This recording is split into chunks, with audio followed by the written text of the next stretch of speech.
Joel, welcome here to the programme. Let's start, first of all, with what we heard from Mike Pompeo, again returning to these claims that it came from a Wuhan laboratory. Your take on what we keep hearing from the Trump administration? Well, clearly the Trump administration is trying to deflect. And today it's a very grim day. We need to also talk about how between the United States and the United Kingdom, 100,000 civilians have died. Today is the date where we mark that from COVID. And instead of taking it seriously here at home, the Trump administration is trying to blame others, blame China for its failure to prepare. And it's also critical to remember that throughout January and February, the Trump administration was praising China, saying that China was transparent, sending protective equipment to China, not getting access to the labs in China. Now, all of a sudden, it needs a new villain to blame, and so it's trying to work its way out of this box by blaming China. Now, we were just playing what the president has been saying about the task force. 24 hours they were talking about ago, they were talking about winding it down. What was your gut reaction when you heard about the thought of winding this unit down in the middle of a pandemic? Well, I didn't know whether to laugh or to cry, quite frankly, because the way that the president has been mismanaging this task force and the whole response, you kind of wonder at a certain point whether or not it's doing enough good for the American people. But clearly, the response was one that said, we are still taking this seriously as Americans. But President Trump also, I think he rebuked, in a way, Vice President Pence, who may have gotten off message and said, well, we're winding it down now, we're ready to go back to normal. And the president doesn't want it to be seen that he's not taking good care of the coronavirus and taking it seriously. And that's an off message for him. So he wants to at least appear like he's still taking it seriously. But I have no doubt that they've been clamping down on science and on preventing the task force members from speaking to Congress. And that's very dangerous. So I'm not quite sure what kind of task force we'll have going forward to protect America. I mean, the president would argue he's in tune with public opinion in terms of getting back to work, jobs, all that concern. But how dangerous do you think these moments are with that big push that is going on in the United States, with the president, of course, at the forefront of it, to get the economy back up and running and states reopening? Well, he's really out of tune, actually. Poll after poll show the overwhelming majority of Americans want to stay in place until we have a clear, safe way out. I serve on a local government in Maryland. We are consistently engaging the federal government, the county government, trying to make sure that we have a plan.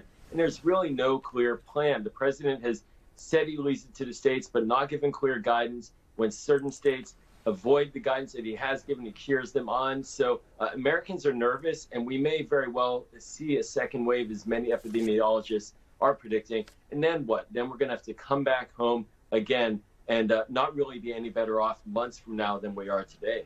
Now, that visit yesterday, we saw the president. He wasn't wearing a mask at a mask plant, despite the signs around the factory. There were handshakes, too, when he arrived there in Arizona. Where do you think that leaves the basic messaging to the American people? You're on your own.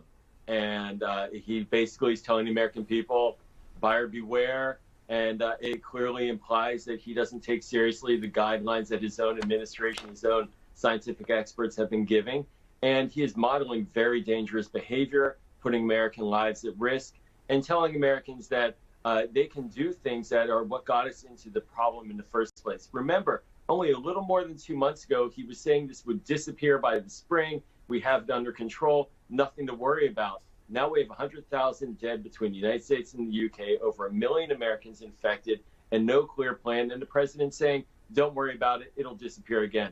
His credibility is shot on this, and he's demonstrating an act of very bad modeling for how to keep us safe here in the country. Just a final thought, because a week or so ago there was all that internal polling being reported within the White House that was saying it wasn't going well to see the president making the utterances he did on detergent and all the rest of it. And now we see these moves around the coronavirus task force. I just want a final thought to ask you, does it feel as if, in a sense, the federal government has given up in its efforts, given that the president only yesterday was talking about and acknowledging there will be large numbers of deaths going forward? Yeah, we have a fact-free administration right now that is denying science and is preventing the American people from getting the kind of support that we need in order to be safe. And it feels very surreal because the president is saying things are okay, we should all go back to work, when our numbers of death rate continue to climb and peak rates are going to occur across the country in different locations that haven't been at peak so far. So it's very much out of step. It's just like what happened in February and early March, when eventually he came around to realizing that this was a crisis that he had to take seriously. And my fear is that we're again going to have a similar type of wave of massive infection rates and deaths, and it's going to cause the president to go back to that previous model of, let's say you're on your own, and then I'll come in and say I had nothing to do with the problem that you now are experiencing.